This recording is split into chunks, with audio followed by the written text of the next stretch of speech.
ကိုမမေ့ကြနဲ့နော်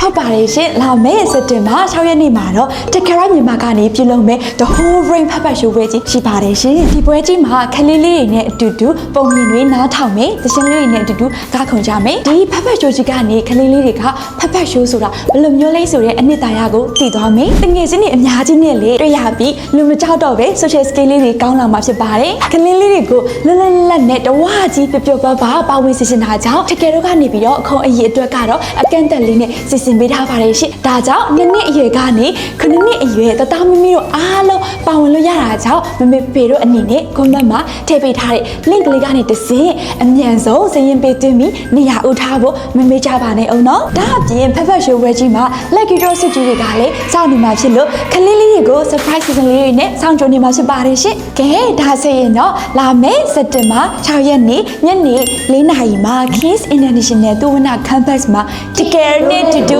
တွေ့ကြပါမယ်နော်